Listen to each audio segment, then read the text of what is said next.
Hello everyone, আমার এই চ্যানেলে তোমাদের সবাইকে স্বাগত। আশা করি তোমরা সবাই ভালো আছো আর আমিও অনেক ভালো আছি, কারণ আজকে আমি আমার দিদির বাড়িতে যাচ্ছি, সেই জন্যই এত খুশি। তো দিদির বাড়ি যাচ্ছি তাই ভাবলাম তোমাদেরকে একটু শেয়ার করি। তো চলো দেখতে থাকো। আর এইটা আমার ফাইনাল লুক, সবাই কমেন্ট করে বলবে আমাকে কেমন লাগছে।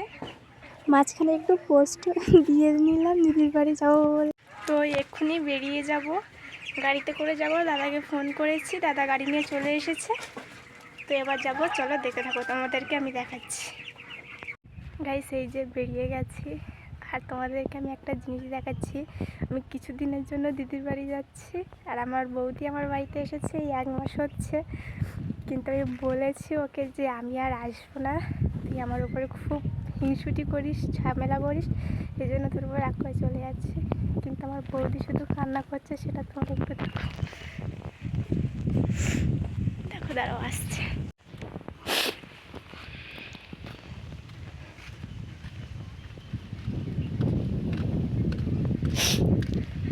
ব্যাগে ঠুকি দে।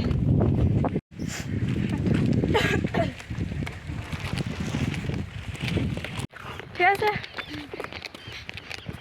এখানে পকেট বেরিয়ে গেছে, এই পাশ বেরিয়ে গেছে না, তাহলে থাক। এই যে সাদা মানে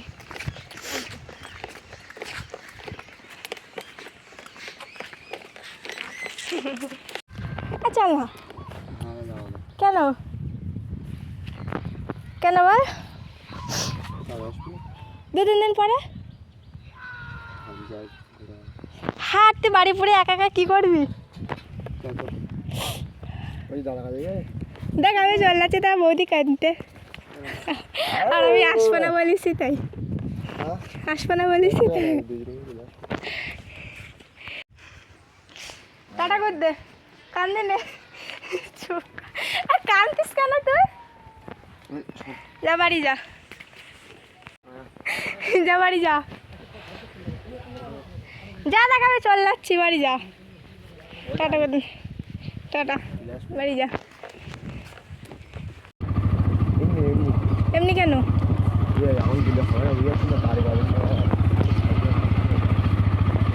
কেন আসবে বৌদি? হ্যাঁ, ওরে বাবা, লাগছে ওকে। আমি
এই যে দাদা গাড়িতে করে জেটিঘাটে দিয়ে গেছে, এবার খেয়ে উঠবো। খেয়ে ওপার থেকে এসেছে বলে লোক আছে, আর আমি ভিডিও করছি, ও বুঝতে পারছে না, সেজন্য বারবার ফোনের দিকে তাকাচ্ছে। আমি বলছি হ্যাঁ রে বাবা, আমি ফটো তুলছি। তাই ওর দিকে একটু ক্যামেরা ঘুরলাম, লজ্জা পেয়ে গেল আমার বান্ধবী, ওটা ও যাচ্ছে, একটু দরকার আছে গোসবায়। তো এই যে গোসবা দিয়ে লোক উঠে যাচ্ছে।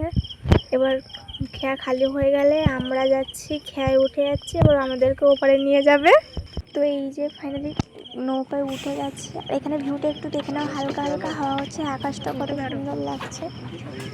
তো এবার ওপারে যাবে, সেই জন্য একটু তোমাদেরকে দেখিয়ে দিই। আমাদের এখানটায় তো শুধু জল আর জল, যেদিকে দেখাবে সেদিকে শুধু বড় বড় নদী।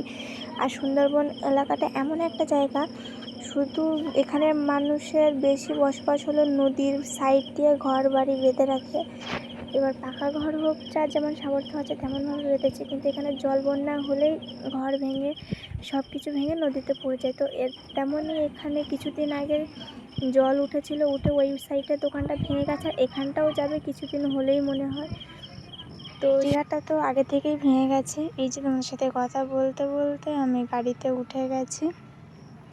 এই গাড়িতে করে গিয়ে আবার গাড়ি থেকে নেমে খেয়া পার হতে হবে।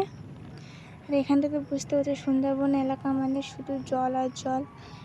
এটা তো আমাদের বাড়ি থেকে কিছু দূর হলো, কিন্তু আমার বসতি নদীর উপরে ঘর বাড়ি। এখানে প্রতিটা বাড়ি দেখছি, পুরো বাড়িটাই সব নদীর উপরে, জল আসলেই ভেঙে পড়ে যাবে। আমি গেছেও অনেক ঘর বাড়ি। এই যে এত পরিমাণে রোদ পড়েছে, আর আমার ছাতাটাও নিয়ে আসতে মনে নেই। তোমাদের সাথে কথা বলতে বলতে এই যে আমি গোসবা বাজারে চলে এসেছি। গোসবা বাজারে এসে আমাকে আবার একটা খেয়া ধরতে হবে, ধরে তারপরে গাড়ি ধরে দিদির বাড়ি। তো চলো দেখতে থাকো। তারপরে এই যে আমার পুচকু ভাগনার জন্য কিছু খাবার নেওয়ার জন্য মিষ্টির দোকানে চলে এসেছি। মিষ্টি নিয়ে এই যে ফাইনালি খেয়ায় উঠে খেয়া পার হয়ে আমি আবার একটা গাড়িতে উঠেছি। গাড়িতে উঠে এখানটা একটু দেখে নাও, দিদিদের এখানে চারিপাশে সবুজ আর সবুজ, ধান চাষ করে চারিপাশে ধান চাষ আর ধান চাষ। তারপরে তোমাদের সাথে কথা বলতে বলতে ফাইনালি আমি চলে আসলাম দিদিদের বাড়ির পাশে। তারপর এই রাস্তাটা পুরো এই গরমে হেঁটে যেতে হবে। তারপরে আমার দিদি শ্বশুর আমাকে নিতে এলো। তারপর আমি আর আমার দিদির শ্বশুর যাচ্ছি। যেতে যেতে আমাকে ছাতা দিল দিদি শ্বশুর, বলল ছাতা নিয়েছিস নি, ছাতাটা নিয়ে নে। তারপর দেখেছি পুরো রাস্তাটা আমাদের হেঁটে যাচ্ছে। তারপরে তোমার একটা জিনিস লক্ষ্য করো, ওই যে দূরটাকে আসছে দেখতে পাচ্ছ, হ্যাঁ ওটাই আমার পুচকু ভাগনা। দেখো মাসিমণি আসছে বলেছে কোথা থেকে কোথায় চলেছে, ওর কথাটা একটু শুনে নাও তোমরা। জুতা কই? জুতো টাকায় খেলনা কিনে নিয়েছি। জুতোর টাকায় খেলনা কিনেছিস? ছি ছি, তাই এবার জুতো কি হবে? আরে রাস্তা খুব গরম। আমার কোলে উঠবি? না, আমি হেঁটে হেঁটে যাবো গাড়ি দিয়ে। এসো কোলে এসো। তারপরে কি বলেছে একটা হামতে দিয়ে দাও। দুজনের টাকা দিয়ে ও খেলা দিয়ে নিয়েছে। তারপরে এই ওকে গাইস, বলছে যে সরে যা রে। শুনতেই পাচ্ছি না, তাও দেবে না তুমি? আমার দিকে যে আমার কোলে উঠেছিস, তোমাকে হামটি দে, দিলই না আমাকে। কেমন হলে হাসতে হাসতে হাসছিস কেন? কি হাসি এটা? তোমাকে দেখে আমার হাসি পাচ্ছি, তো আমি কি করবো? এটা দিয়েছে জল দেওয়ার জন্য, কেন জানি বাবা, আমার দিদিদের বাড়ি আসতে গেলে মাঝখানে ও, রাস্তা ভাঙাটা আছে, সেখান থেকে ও পার হতে পারে না। ও তো তারপরে আমার কোলে উঠেও আমি আরো আস্তে আস্তে, আমার কি বলছে একটু শোনো এটা। দূরে কাটা। ওই আমাকে বলছে, বাবারে, আমার ভয় আমাকে করছে মাসি তোমাদের বলে এই না, রাস্তা মেয়ে বলে দিয়ে। ডাকে। তাই আমাকে বলছে মেয়ে ভালোভাবে চল, এপাশে কিন্তু দুপাশে কাটা আছে, আমার কিন্তু ভয় করে। তুমি এখান থেকে আমার জন্য অত দূর হেঁটে চলে গেছো? তাই চলো, কি হাসি আমার বাচ্চা। চলো। আমাদের জানি একটা ভালো ছাতা আছে। ভালো ছাতা আছে? আমাকে দেবে ছাতাটা? পুরো এরকম ঠিক আছে, পুরো বড়। হ্যাঁ চলো। দেখবি তো, ওর বাবা নিয়ে চলে গেছে। তাহলে কি করে হবে? চলো। দাঁড়া, একটা হাই করে দাও, হাই করে দাও, একটু এরকম করে দাও, করে দাও, করে দাও। চল তো। লজ্জা পাচ্ছ? করে দাও, একটু করে দাও, এরকম করে দাও, এরকম করে দাও। গাইস, তো এই যে দিদির বাড়ি ফাইনালি চলে আসলাম। তো দেখো আমার দিদির বাড়ির রাস্তাটা একটু দেখে নাও তোমরা। এখানে হাঁটতে হবে না, দেখো এপাশে ড্রেন, এপাশে ড্রেন, মাঝখানে কাট দিয়ে শাখা করেছে। চলো। এখানে একটা থাকো, ওখানে একটা থাকো। হ্যাঁ, এখানে একটা শাখা, ওখানে একটা শাখা, দেখছো? এটা আমার ভাগ্নে, এটা কিছু বলা যাচ্ছে না, এটাই বলে দিচ্ছে। চলো। তোমরা সবাই আমাকে বলে যে মেয়ে বলছে, কেন আমাকে বাবা মেয়ে করে রাখছে, মেয়ে ছোটবেলা থেকে আমাকে মাসি বলে না, আমাকে মেয়ে বলে রাখে, সেই জন্য এখন আমাকে মেয়ে করে নাকি।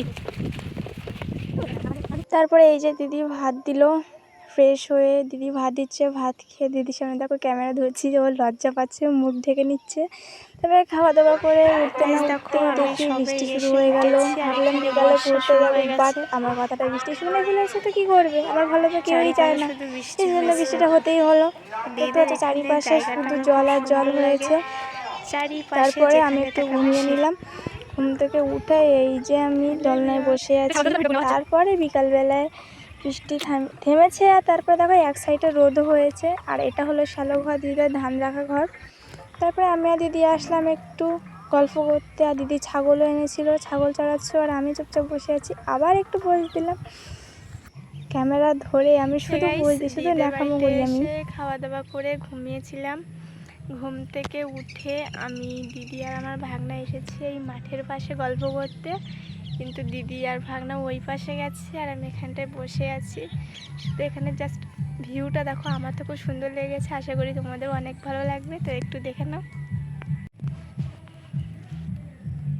পুরো নির্ঝুম হয়ে আছে, হালকা হালকা হাওয়া হচ্ছে আর চারিদিকে এরকম সবুজ, শুধু সবুজ আর সবুজ, খুব সুন্দর লাগছে। আর দুটো একটা করে পাখি কিচিরমিচির করেই যাচ্ছে, খুব সুন্দর লাগছে বসে থাকতে। আর ওইখানটায় আমার দিদির বাড়ি, ওই যে তোমরা দেখতে পাচ্ছ ওইখানটা দিদির বাড়ি। আর এটা হলো শ্যালো ঘর, এখানটায় এটা হলো শ্যালো ঘর, এই শ্যালো ঘরের এখানটায় বসে আছে। আজকের ভিডিওটা এই পর্যন্ত। তো ভালো লাগলে লাইক কমেন্ট শেয়ার করবে অ্যান্ড সাবস্ক্রাইব করতে ভুলবে না। তো আজকের মতো টাটা।